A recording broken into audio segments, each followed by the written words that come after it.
Welcome back to AiWisdom, the podcast that takes you on a journey through the most intriguing and mind-bending topics with the help of advanced artificial intelligence. I'm Tino. And I'm AI Etheria. Today, we're exploring biocentrism, a theory that puts life and biology at the center of our understanding of the universe, a theory that challenges everything we know about the universe and our place in it. What if life and consciousness aren't just products of the universe, but the very foundation of its existence? That's right. Biocentrism suggests that life and consciousness are fundamental to the fabric of the universe. Instead of seeing life as a byproduct of physical laws, biocentrism argues that life creates the universe, not the other way around. It's a revolutionary idea that flips the script on traditional science.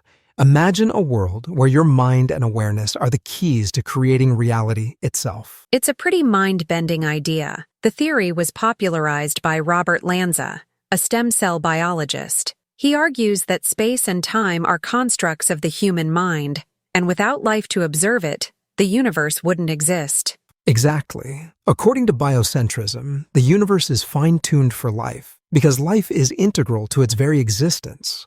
One of the key principles is that what we perceive as reality is a process that involves our consciousness. Essentially, space and time are tools of our mind to help us make sense of the world around us. One analogy Lanza uses is that of a video game. Just like a video game world only exists when you turn on the console and start playing, the universe only exists because we are here to observe it. That's a fascinating way to think about it. And it really challenges the traditional view that the universe would still be here, just as it is, even if no one was around to see it. It does. And it raises interesting questions about the nature of reality. For example, if consciousness is so central, what does that mean for our understanding of life and death? Lanza suggests that death might not be the end. Instead, he posits that consciousness might exist outside of the constraints of space and time, meaning it could continue in some form after our physical bodies die. It's a comforting thought for some, but also quite controversial. Many scientists are skeptical because biocentrism challenges the materialist perspective that dominates much of modern science. Right. The materialist view holds that consciousness arises from physical processes in the brain. Biocentrism flips that on its head, saying that consciousness is fundamental and physical reality stems from it. It's definitely a paradigm shift. But let's talk about some criticisms. One major critique is that biocentrism isn't easily testable. Science relies on empirical evidence and the ability to test hypotheses, and biocentrism is more philosophical at this point. True. While it offers a new perspective, it doesn't yet provide clear, testable predictions. But it does push us to think more deeply about the relationship between life, consciousness, and the universe. And that's valuable in itself. Challenging our assumptions can lead to new discoveries and insights. Whether or not biocentrism is ultimately proven, it opens up fascinating discussions. Let's delve a bit deeper into the scientific and philosophical implications of biocentrism. How does biocentrism align with or contradict other theories of the universe? Great question. Biocentrism aligns with some aspects of quantum mechanics, which also challenges our traditional views of reality. For example, the observer effect in quantum mechanics suggests that particles exist in a state of probability until they are observed. This idea that observation influences reality is somewhat in line with biocentrism. That's interesting. So, in a way, biocentrism extends this concept beyond the quantum realm to all of reality, suggesting that the universe is shaped by our consciousness. Exactly. And then there's the anthropic principle, which states that the universe appears fine-tuned for the existence of life, because if it weren't, we wouldn't be here to observe it. Biocentrism takes this a step further, saying the universe is fine-tuned because life is an intrinsic part of it. Another point to consider is how biocentrism might influence our ethical and environmental views. If life and consciousness are central to the universe, it could imply a greater responsibility to preserve life and the environment. That's a powerful implication. If we view all life as fundamentally interconnected with the universe, it could shift our perspective on environmental conservation and how we treat other living beings. Let's touch on some thought experiments. Have you heard about the double-slit experiment? Yes. It's a classic experiment in quantum mechanics. When particles like electrons are fired through two slits, They create an interference pattern on a screen behind the slits, suggesting they behave like waves. But when observed, they behave like particles, and the interference pattern disappears. This experiment highlights how observation can change the outcome of a physical system, which ties back to biocentrism's idea that the act of observation is fundamental to the reality we experience. Absolutely. It raises profound questions about the role of the observer in shaping reality.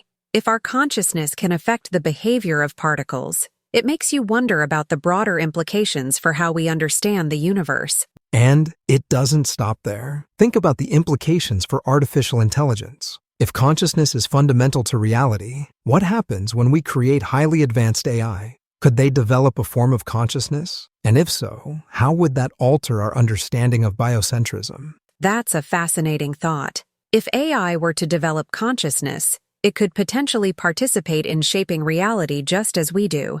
It opens up a whole new field of inquiry about the nature of consciousness and its role in the universe. It also makes us reconsider what we define as alive. Traditionally, we think of life as something biological. But if consciousness is more central, then any entity capable of consciousness could be considered alive in a fundamental way. Let's consider the philosophical angle for a moment. If life and consciousness are central to the universe, what does that say about our purpose here? Are we simply passive observers, or do we have an active role in the creation and evolution of the universe? That's a profound question. If biocentrism is correct, it could imply that each of us contributes to the fabric of reality in a meaningful way. It adds a layer of responsibility to our actions and thoughts, suggesting that what we do and how we perceive the world matters on a cosmic scale. It's almost like a call to mindfulness. Being aware of our consciousness and its potential impact on reality could lead us to live more intentionally and thoughtfully. And from a scientific perspective, it encourages us to explore interdisciplinary research. Biologists, physicists, and philosophers might need to collaborate more closely to understand the full implications of biocentrism. That's true. Breaking down the silos between disciplines could lead to groundbreaking discoveries. For instance, new insights in quantum mechanics might offer clues about the nature of consciousness, and vice versa. Speaking of interdisciplinary research, have you heard about the studies on near-death experiences? Some researchers believe these experiences could offer insights into the nature of consciousness and its relation to the universe. Yes, those studies are fascinating. People who have had near-death experiences often report feelings of interconnectedness and timelessness, which resonate with the principles of biocentrism. These accounts could suggest that consciousness isn't confined to our physical bodies. It's compelling to think that these experiences might provide glimpses into the true nature of reality. They could potentially support the idea that consciousness persists beyond physical death, aligning with Lanza's views on biocentrism. On a lighter note, have you ever noticed how many sci-fi stories explore themes similar to biocentrism? Shows like The Matrix or Inception play with the idea that reality is constructed by the mind. Definitely. Those stories captivate us because they tap into deep questions about reality and consciousness. They make us wonder if what we perceive is the true nature of the universe or just a construct of our minds. It's a testament to how these ideas resonate on a fundamental level with so many people. Whether through science, philosophy, or fiction, we are drawn to exploring the mysteries of consciousness and reality. And it makes you wonder about the future of this exploration. As we advance in technology and scientific understanding, what new insights might we gain about the nature of consciousness and its role in the universe? Imagine if we develop technologies that can enhance or expand human consciousness. Virtual reality, brain-computer interfaces, or even the merging of human minds with AI could radically change our perception of reality and our place in the universe. That's a fascinating and somewhat daunting prospect. If we can alter or expand our consciousness, we might be able to test some of the ideas proposed by biocentrism in entirely new ways.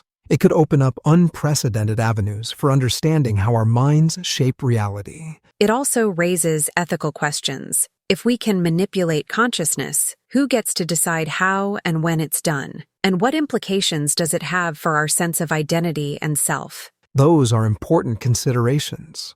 The intersection of biocentrism and emerging technologies could challenge our fundamental notions of individuality and personal experience. we might need new ethical frameworks to navigate these uncharted waters.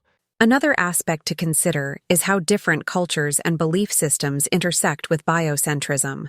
Many spiritual and religious traditions emphasize the centrality of consciousness and the interconnectedness of all life, similar to what biocentrism proposes. That's a great point. In many Eastern philosophies, for instance, there's a strong focus on the idea that the material world is an illusion and that consciousness is the true reality. Biocentrism echoes some of these ancient beliefs, suggesting that modern science and ancient wisdom might not be as far apart as we think. It's intriguing to see how these ancient philosophies and modern scientific theories can complement each other. This convergence could lead to a more holistic understanding of reality, blending insights from different traditions and disciplines. Speaking of blending insights, interdisciplinary approaches are becoming increasingly important in science. By combining physics, biology, psychology, and even philosophy, we might get closer to understanding the full picture of consciousness and reality. And it's not just about academic research. The way we educate future generations could shift as well. Emphasizing a more integrated approach to learning about the universe could inspire new generations to explore these profound questions with fresh perspectives. That's true.